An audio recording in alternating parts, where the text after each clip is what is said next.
সংকেত খুব খারাপ, বুঝতে পারছেন তো? পায়ে কাঁটা ফুটলে যেমন লাফায় লাফায়, এ তো কিছু হয়নি, এখনো তো অনেক বাকি, সবে তো 21 তারিখ না।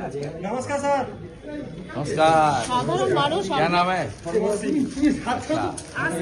भाई को वोट मिलेगा तो आप जीत के रहिए।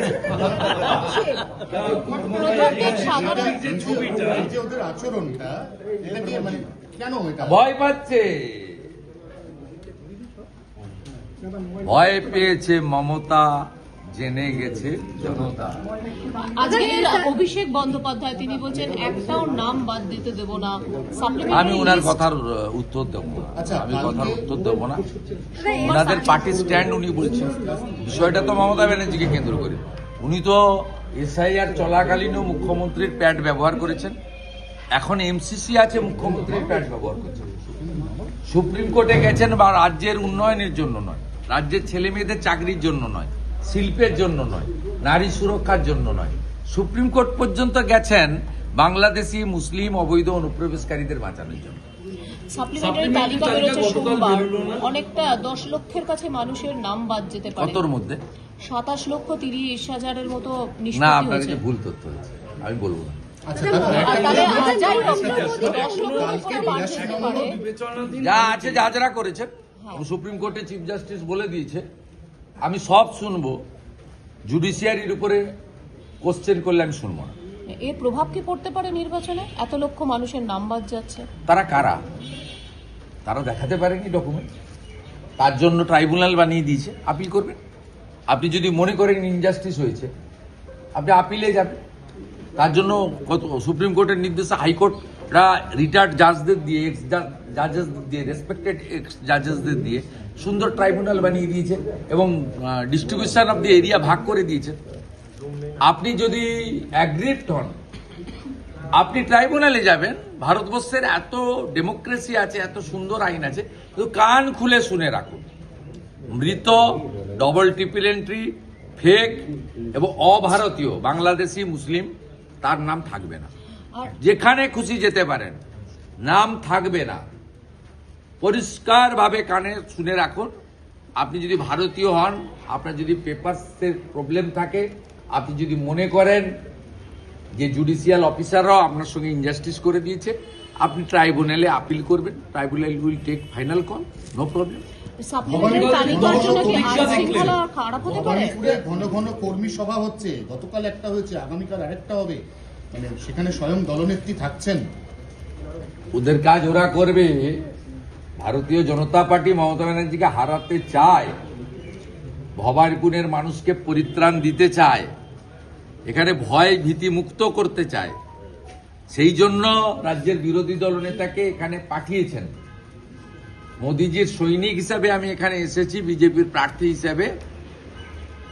এই রাজ্যে কুশাসন, অপশাসন, অত্যাচার, তোষণ, দুর্নীতি সবকিছুর যিনি কর্ণধার, মাননীয় মুখ্যমন্ত্রী মমতা বন্দ্যোপাধ্যায়কে পরাস্ত করার জন্য আমি ভবানীপুরের জনতা জনার্দনের কাছে আশীর্বাদ করব। আপনারা 2014 সালে অল্প ভোট হলেও বিজেপিকে এগিয়ে রেখেছিলেন।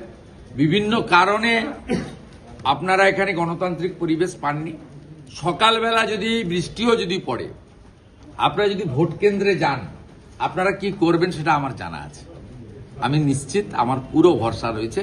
प्रमोद सिंह जी, जय श्री राम सर।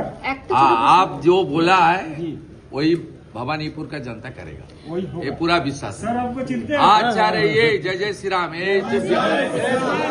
বাবা জনসংঘ থেকে ভারতীয় জনতা পার্টির বলিষ্ঠ লোক, আমি সাগরজির 5 ছুঁয়ে প্রণাম করলাম। এই রকম 8 জন বিশিষ্ট পুরনো ভারতীয় জনতা পার্টির কার্যকর্তা এবং যারা রাষ্ট্রবাদী সংগঠনের সঙ্গে যুক্ত, তাদের কাছে আজকে আমাকে পৌঁছাতে হবে। আপনারা আমাকে দয়া করে ছেড়ে দেন।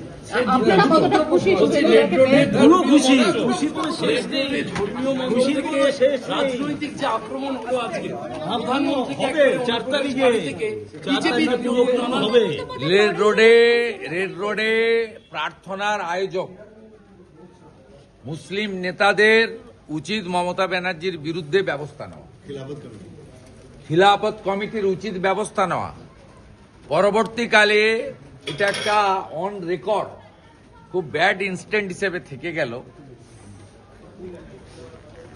ঠিক মোহাম্মদ আলী জিন্নাহ সোহরাবুর্দিরা যে ভাষায় কথা বলেছেন আজকে তিনি করেছেন, এবং ইসলাম ধর্মের মানুষরা 1 মাস ধরে তারা উপবাস ব্রত পালন করেছেন, করে তাদের যে প্রার্থনার মাধ্যমে আজকে রমজান মাসের পরিসমাপ্তি ঘটিয়েছেন, সেই মঞ্চকে যেভাবে রাজনীতিকরণ করলেন মুখ্যমন্ত্রী, এরপরেও যদি খেলাফত কমিটি কলকাতা রিয়াক্ট না করে তাহলে আমরা ধরে নেব মমতা ব্যানার্জির এই রাজনীতিকরণ এবং মৌলবাদে উস্কানি ঘৃণা ছড়ানোর কাজে তাদেরও সমর্থন আছে।